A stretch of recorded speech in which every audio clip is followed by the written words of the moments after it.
Perfect. The timing was fortuitous.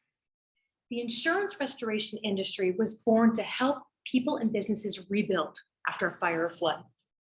This chart demonstrates how the market grew in events, dollars, and opportunities since the 80s when we first entered that market. In fact, you can probably see that the late 80s were the lowest activity period on this graph, and it was still a great time to start a business. Today, it is an over $200 billion industry that is more developed and more well-known due to the frequency and devastation of natural disasters, particularly fires here in California. Meanwhile, back in 1988, based on industry experience and the knowledge that he now had, my dad started offering a one-call service to pick up clothes from the lost site. He would deodorize them in the family garage, and then he'd send them out to local retail dry cleaners for cleaning. Very quickly, that model evolved and developed into a complete specialty restoration dry cleaners. He added staff, a warehouse, commercial vehicles, freeing up the family minivan. And we finally invested in our own dry cleaning and laundry equipment. The Oakland Hills firestorm in 1992 was an early test in our new business and the event that we credit with starting our company on its manifest destiny. Prior to this event, a few fires a month was normal for our business. During the Oakland Hills firestorm, we were picking up 1 to 10 fires a day for over 2 months. We had to adapt quickly, and we learned an important lesson. Our service model could expand for flexibility and volume. This disaster opened our eyes to a new reality of greater market potential than we had ever imagined. Working with new customers from multiple markets created demand and planted the seeds for our future business expansion. Entrepreneurial spirit lies at the intersection of creativity and opportunity. When I went to work for my dad, it created an opportunity. He used to say, make this the kind of place you want to work. And we did. Embracing long hours and a yes attitude, we created value by offering additional services requested by our clients. We provided solutions that would set us apart from our competition, in fact, from most of the industry. We established ourselves as the premier service provider in the business. Our goal was always to create an exceptional customer service experience. You'll hear me use this phrase a few times today, as it was the cornerstone of our business philosophy.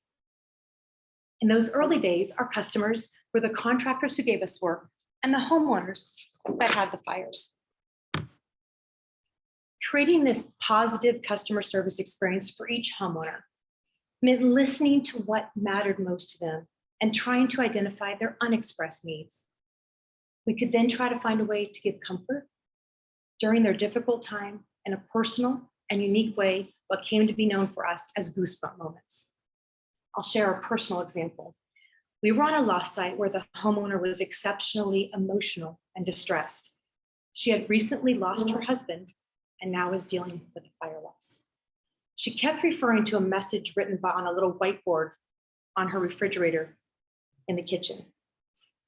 This was the last message that her husband had written to her before he passed. She was very concerned with the number of people moving things around and with all that was happening. She was fearful that the cleaning company would accidentally clean or misplace this very precious memento from her husband. So we took that board back to our shop and preserved the message and put it in a shadow box with a photo of her late husband. We then made this the first thing that we returned to the homeowner when we delivered her emergency order. Needless to say, she was surprised, grateful, and very relieved. Now, we didn't clean whiteboards, and we're not specialists in restoration. In fact, this had nothing to do with cleaning clothes and why we were hired. But it had everything to do with restoring lives and making a difference for this homeowner. Our attention to detail frequently resulted in this type of out-of-the-box and beyond our cleaning scope personalized service. We would look for service flags or military uniforms or other personal sentimental items to restore and sometimes shadow box so that memories could be preserved and a personal connection was made with our homeowners. The stories are emotional, often make us cry, and sometimes they raise the hair on the back of your arms, hence the term goosebump moments.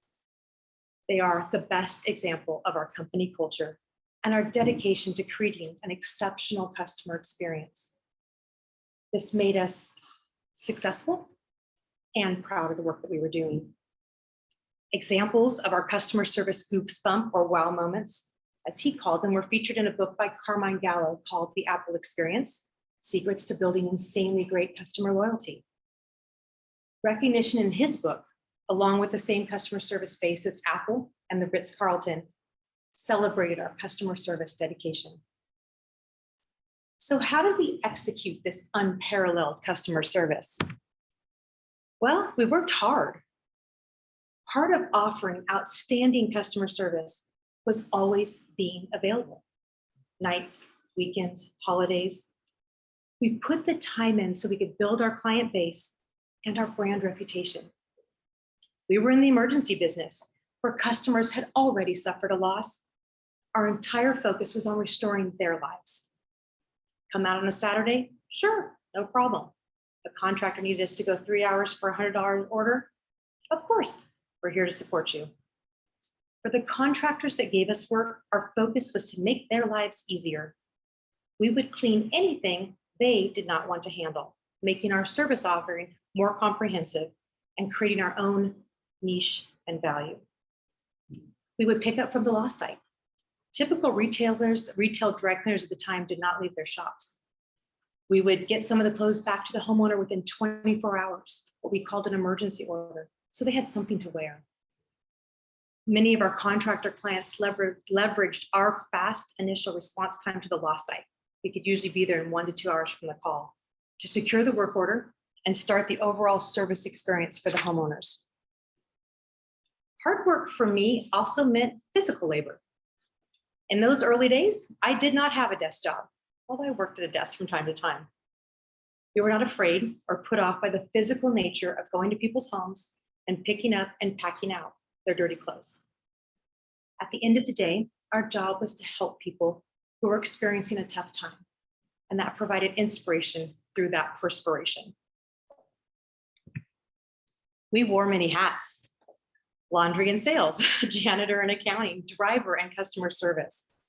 The advantages of wearing many hats are numerous. When it's your business, no one else can shepherd your ideas the way that you can. If you're pass your ideas on, who will implement them and maximize their effect? When you do it all, you get to set the pace and the tone for how things should be done according to your vision. Various job exposure allows you to encounter any learning curves and gives you valuable experience for training and setting up future efficient systems. You walk the talk and you earn credibility. Working multiple areas of any business improves your appreciation of the process and allows you to discover not only what you like to do, but what you're actually good at. It also practically keeps the business profitable. When you have to outsource at the early stage of a business, profitability and control can go down. We used our education. Our education was an advantage as we created a Cadillac service for a mom and pop industry. We were able to use professional and polished skills in an industry that wasn't used to seeing them. We designed a sophisticated model in an unsophisticated time for the industry. I'll give you an example. If you go to the dry cleaners today, you get a little printout, right, with a couple items that you have. Well, this hasn't changed in 30 years, except 30 years ago, you get the same ticket and it's handwritten. So imagine an entire household full of clothes on handwritten tickets, right? So we were one of the first companies that actually had itemized inventories and professional invoices on early laptops. Another example was our professional appearance and our desire to create a good first impression. Our entire team wore uniforms and we showed up in logoed and clean vans. While that may be standard practice or expected today, I still remember an early job in Los Gatos where we showed up to the lost site and the contractor came out of the customer's home in flip-flops, cargo shorts, and a t-shirt with an expletive on it and a dripping Coke can. We always felt that the perception of clean in every aspect of our business was critical if we were representing a cleaning company. This was not the industry norm in the early days. We offered solutions and we asked for business. We had a sales and marketing plan and hired salespeople. This was not the norm in the early days. At the time, dry cleaners waited for customers to come to their shops. We designed our pitch and our service solely in support of the clients we called on. They felt like the relationship driver, and we were in support of them. We made them look good to their clients. We made their lives easier. And of course, they made more money with one phone call to us. All along, we earned client loyalty and expanded our client base. We failed. I think it's important to be honest about failure. Through the years, not all of our ideas, locations, or new hires worked out. We tried branches in Santa Rosa, Santa Barbara, and Albuquerque, New Mexico. That did not make the cut. We had employees that left and started a competing business. We had a miscalculation when we purchased a local competitor, and sometimes we were slow to diversification. The ability to take any setback and make it an opportunity to learn was instrumental to our long-term success. We got very good at pivoting when there was unfavorable circumstances or when decisions did not pan out as planned. We learned to take our lumps, refocus our efforts, and move on. This ability was developed over time, and it didn't make any of those setbacks any easier. But we had a valuable skill set so we could keep moving forward. And we did not make the same mistake twice. I'd like to share something that I wish someone had shared with my younger self. Call it a bonus practical takeaway, and that is to buy your real estate. No other investment paid higher dividends to us over the life of our business than the purchase of our home office. If I had to do it all over again, the biggest thing I would change would be to invest in real estate earlier and in more of our sites. On your journey, if you have the opportunity to purchase the building for your own business, it can be a game-changing investment and well worth exploring how to make it happen. After launching a successful small business, our next entrepreneurial evolution focused on expansion. We began by duplicating the custom commercial business in other markets. We opened up in California, Colorado, Washington, and Oregon. Then some hard lessons followed as we found operational and financial difficulties when there's no owner oversight in branch locations. We had to develop senior leadership who bought into our vision and our commitment to heroic customer service, all while being conscious of operational costs. We learned to establish systems and processes that could be duplicated and executed by other leaders, not just ourselves. One of the building blocks for our next expansion project, which would end up being national coverage, came kind of out of the blue. We were offered a consulting project for Johnson's Cleaners in the UK. They were the largest retail dry cleaners in Great Britain with over 600 retail shops. After successfully negotiating the contract, we established a restoration program for them based on the custom commercial business model. This project forced us to generate training manuals, systematize processes, and create a standalone plan for opening and running additional offices in remote locations. You see, in the early 2000s, the restoration market was dramatically changing. A national restoration dry cleaning franchise launched on the East Coast and gained quick traction as our new competitor. Soon, local and regional buying decisions were being made in national insurance offices that were located in Chicago and Bloomington, Charlotte, and Hartford, nowhere near our West Coast offices. Our strong regional presence and reputation didn't offer us any advantage in this new scenario. Our most loyal clients came to us and said, although they thought we were by far the better service provider, they were being instructed by corporate to use this new national competitor. In order to compete and continue to grow, We needed to find a way to expand our coverage. After looking at several different alternatives, we decided to create our own franchise system based on the success of Custom Commercial Dry Cleaning's business model and the restoration dry cleaning program we had put in place for Johnson's in the UK. FRSTeam, or Fabric Restoration Service Team, was born in late 2005, and we sold 15 franchises in the first 2 years, setting an aggressive pace for national expansion. We were fortunate and had the luxury to be picky, and we personally visited and selected every business that we invited to join our franchise.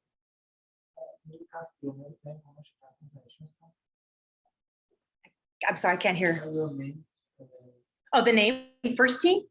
Your commercial customers, are they insurance companies? Yes, thank you. They are our commercial customers, are insurance companies. Let's see, our aim in picking all these people was quality over quantity.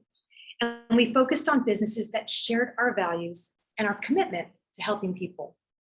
It was important to us that they were positive in their employment practices and active in their communities.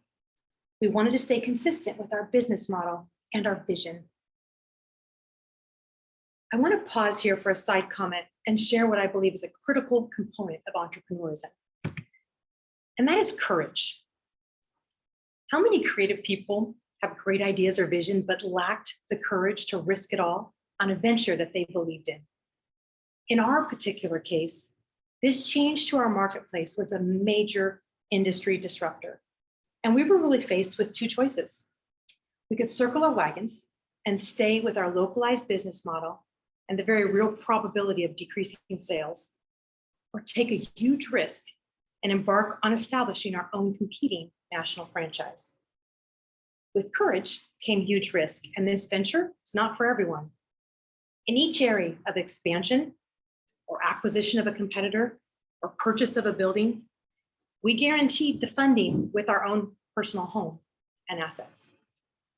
This left us no margin for error and no safety net. If you choose to own your own business or take a family business to the next level, at some point you may be faced with choices and you will need courage. Back to franchising.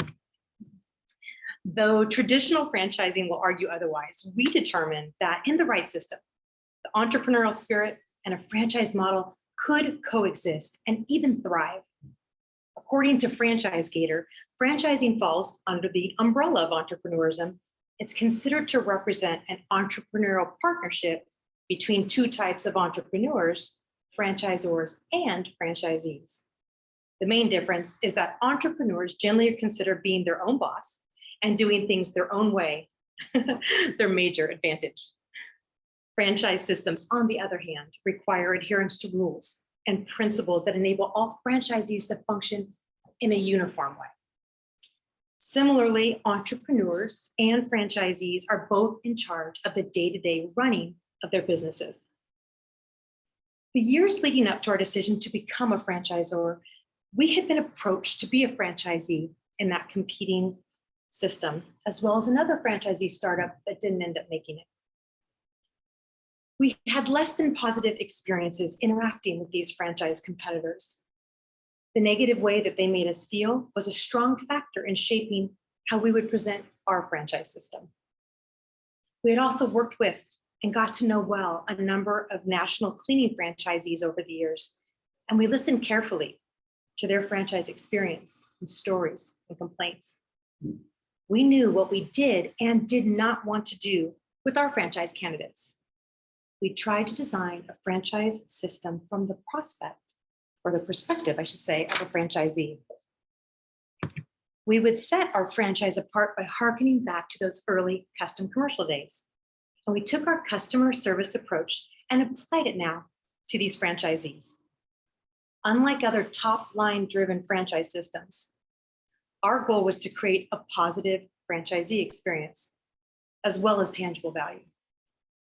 As a new franchise system, we were less established and had fewer rules to start. We were open to input and listened to our franchisees, allowing them a larger part in shaping the rules that they would have to follow. We felt that if we could find other businesses across the country with a like-minded philosophy and similar values, that it would be less likely that they'd have issues with the rules, and they'd be more likely to share our goals. These customer service focused, community-based dry cleaners could then benefit from our restoration dry cleaning sales and business model under the FRSTeam flag. Franchisee engagement and satisfaction were prioritized, measured, and celebrated. We were proud to have earned special recognition 10 years running from the Franchise Business Review for our high franchisee satisfaction ratings. In our service-forward spirit, we were never so in love with our own ideas that we didn't listen to ideas from the franchisees on how they wanted to improve our model, our system, or our services. It would remain a living and evolving system and provide an important lesson of entrepreneurial expansion. It was not always our ideas that moved things forward. We found inspiration from our franchisees, from our employees, from customers, and even from our competitors, and definitely from best in-service businesses outside of our industry. There were some key benefits and new entrepreneurial opportunities for FRSTeam in a franchise model. We were able to obtain national coverage, sales growth, service diversification, networking, and resource economies of scale. Most importantly for us, though, we could take back control of those West Coast markets that we had dominated for so long. But by far, the strongest feature of the FRSTeam brand and its main selling point for franchisee candidates was the establishment of a national accounts with major insurance carriers. The majority of claims were no longer going through local restoration contractors, but were being distributed by the major insurance companies directly to national vendors for better cost and service control. A full-time national accounts team worked for these opportunities and tried to convert them to long-term client relationships. We created our own software to track customer service deliverables. This had set us apart in our local market, and it ensured the promise of consistency on a nationwide scale. Over a 10-year span, FRSTeam incorporated the custom commercial offices as company stores, and we would add 4 more. We added 45 franchises in the United States, 1 in Canada, and now we had the coverage to take us to national coverage, and take our business to the next level with over $65 million in annual brand sales. At this point on our journey, we've built a mature group of businesses, and we have an established national brand. We entered a period of high creativity and entrepreneurial engagement that drove explosive growth, profitability, and satisfaction. We evolved from assumed profit and business success to intentional and deliberate prosperity and profitability. 3 main areas of opportunity were identified, and it was in these areas of success that brought about a golden era for our company. And the first was diversification. Back in the formative years of custom commercial, we cleaned the items that the contractors didn't want to clean, and that made ourselves vital to their success while establishing our niche industry. We now asked our clients once again what they thought would need to be done, and we identified that a national electronics division would be a successful add-on service that would utilize our existing footprint and our staffing model. We purchased a small specialty company that was well regarded in the marketplace and had them systematize the process. We packaged it and launched it across our franchise network. FRSTeam could now restore TVs and laptops and game consoles and all electronic items. Along with the fabrics, FRSTeam was now restoring over 50% of the contents coming from a fire or water loss. This diversification created immediate growth and higher profitability for every FRSTeam office that took it on. It added over $5 million in additional brand sales the first year we introduced it. Another area of opportunity that drove this golden era was our sophisticated employee development and our company culture. We took our customer service mindset and focused on creating an exceptional employee experience. We recognized that not only were our employees a customer for the company, but that in order for them to deliver exceptional customer service, they had to have a point of reference or a model to follow. We wanted to give them wow or goosebump moments as well. We invested in our people, creating a dynamic company culture.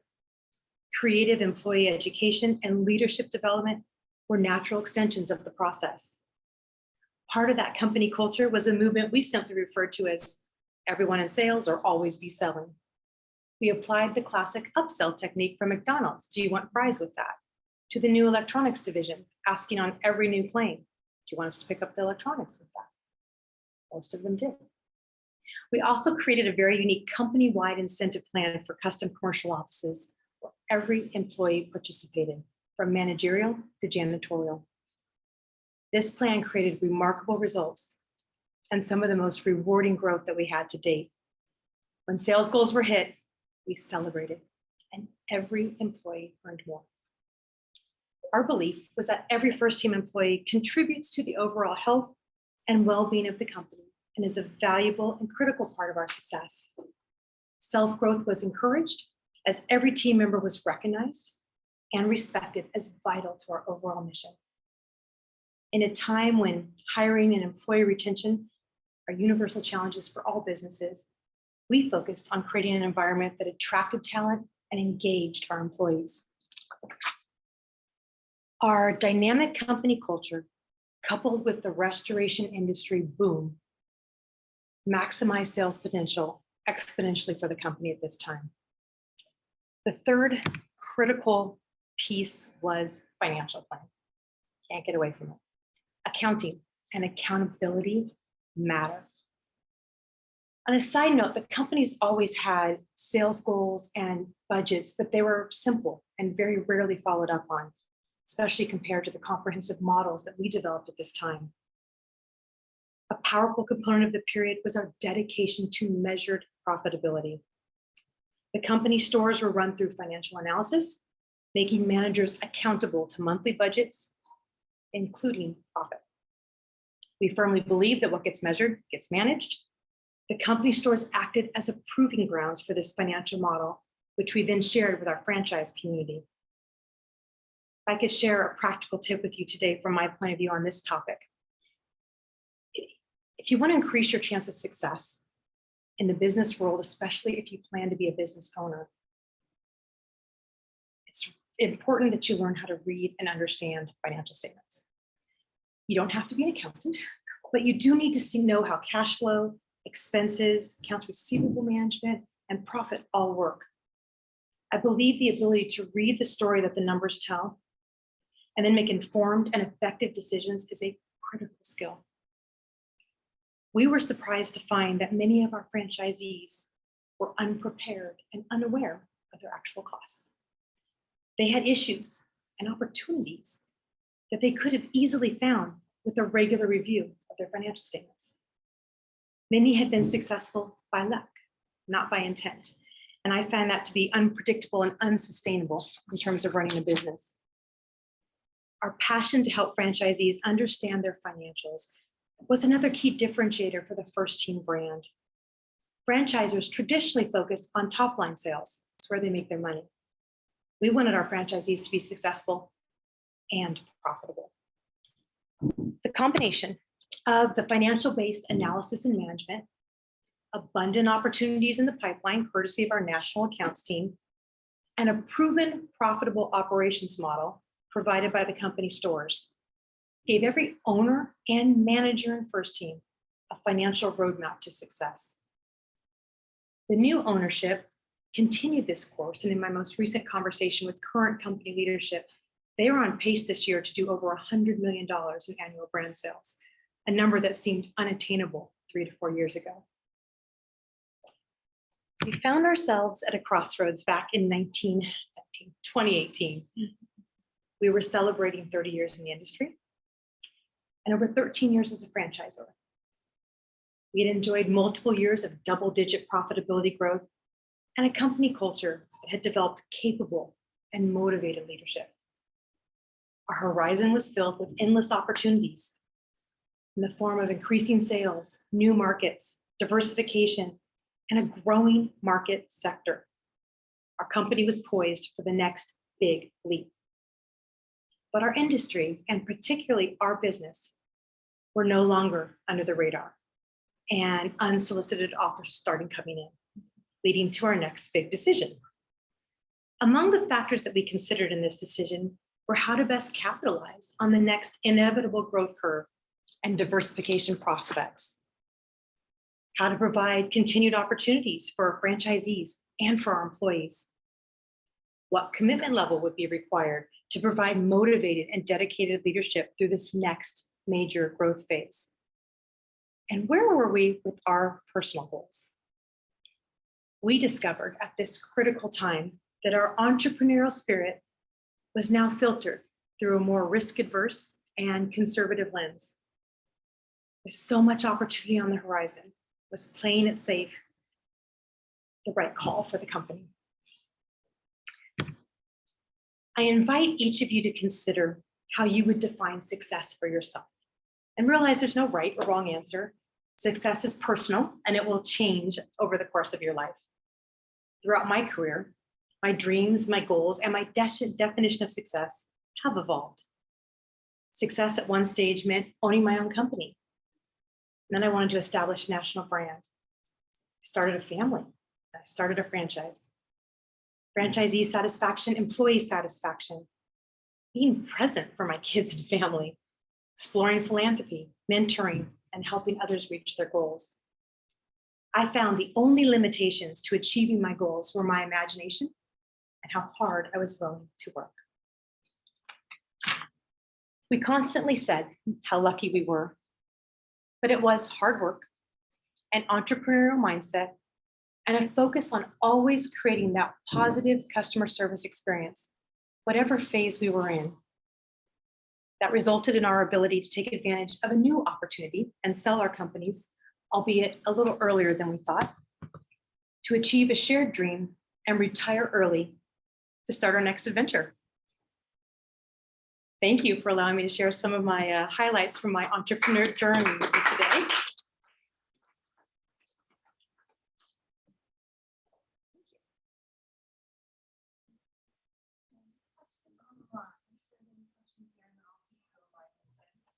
I always have questions, but anybody else? Mark? Yeah, it was a great story. Congratulations. Thank you. Yeah, I was curious about how did you decide on the sales process early on to focus on insurance companies versus other people? Great. When we first started, the work came through contractors. So your service masters, your serve pros, Jan pros, they really received the contacts from a local insurance agent. That was the early days. So we focused our efforts on them because they were getting the calls and then they distribute to us the clothing. In the early 2000s, as we said, the national carriers, insurance carriers, started to go with companies that could provide a national solution. And we had that competitor that created a national solution. So we were losing work. So then we had to go directly to the insurance carriers. Something I mentioned in Paul's class earlier this week, when we did a study of who our actual customers were, we for years had focused all of our efforts on the homeowner, providing this wonderful customer service experience. Realizing later in our career, I mean, really just a few years ago, that our direct customers actually were the insurance carriers who were giving us the work and who paid for our services. So we had to add and change our model to still keep that wonderful customer service. That was the culture, but how to also provide that for the insurance carriers. They really were our true customers. And we didn't realize that early on. So that's a good question on your part. And how did you go about like which market to open your own location versus the franchise? Yes, that is a great. So when we first started, of course, we were located in Newark, and then Hayward, California is kind of our corporate office was. And we loved to travel up to Seattle. And we met with a couple of contractors up there and they said, sure, come on up. So we opened up Seattle. And then we did that in Oregon. And they said to come find us in Oregon and Sacramento and Colorado. It was really where we wanted to go. We went to Utah. And at the time, my husband made the trip and he couldn't get a coffee or a drink. And he said, we're not opening in Utah. I mean, it was that simple in the early days, right? So really was, a lot of it was by choice where we wanted to go. And we stayed where we could travel within a day to support them for the most part. Colorado was one of our last ones.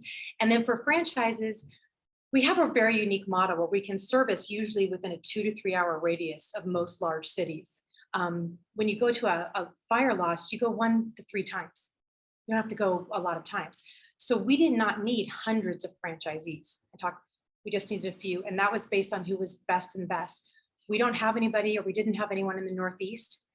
We didn't have anyone in the Pennsylvania area for a while because we just didn't find someone who fit that criteria, and we'd rather have the right fit than not have, anybody there and have nobody there.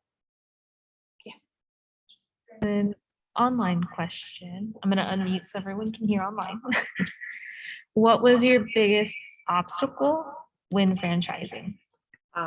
Great question.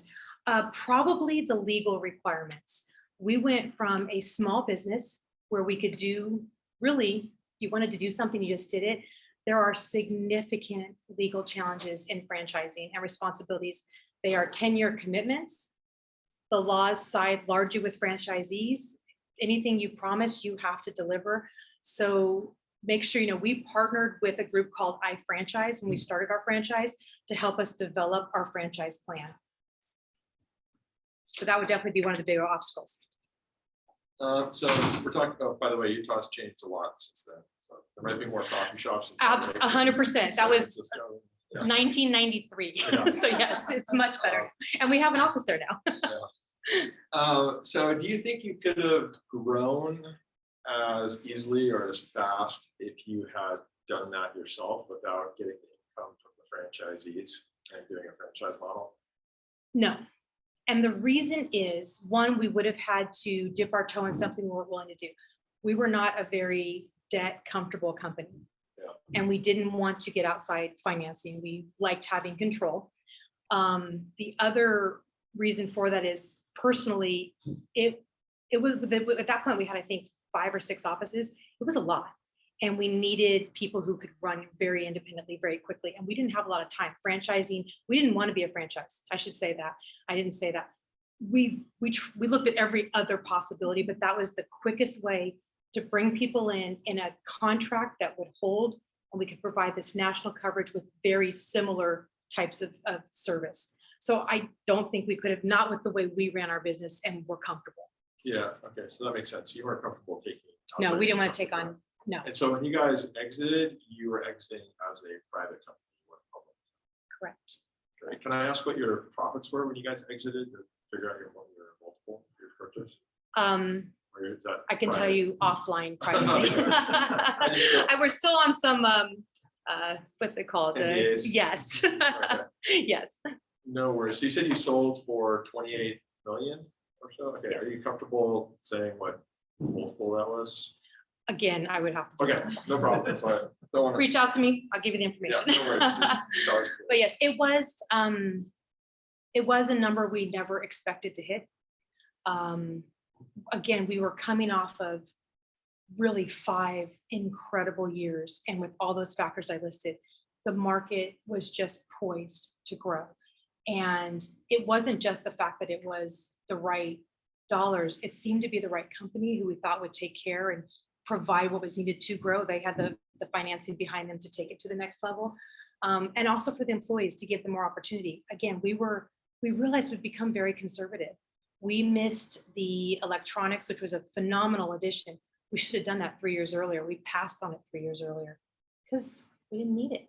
We were comfortable. We were satisfied, profitable, happy. But is that the right thing for your company sometimes? We needed to step aside and let people who are a little hungrier and a little more willing to take the risks on, take over. So it worked out on many levels. Of course. So you said you made a major miscalculation on one of your We purchased a acquisitions. local, yeah. Are you okay? You picked up on that, huh? Yeah, that's a long time ago. I can totally pick up on that one. Yeah, so we had a pretty good local competitor, actually in the Hayward market. And we just thought we should acquire and take care of this competitor that was definitely chipping away at some of our business. She had a very similar business model. Hart was in it. We didn't know how big, but when we purchased her, we assumed that our business and her business would add 1 and 1 would make 2. not realizing that all of the people that used us also used her. And it was very eye-opening to realize that, there was really no loyalty in business, that while we had friendships and relationships, the reality is at the end of the day, it is business. And so it didn't really double. As soon as we were only one company, another two popped up because they wanted to have multiple sources. They didn't want to put all their eggs in one basket.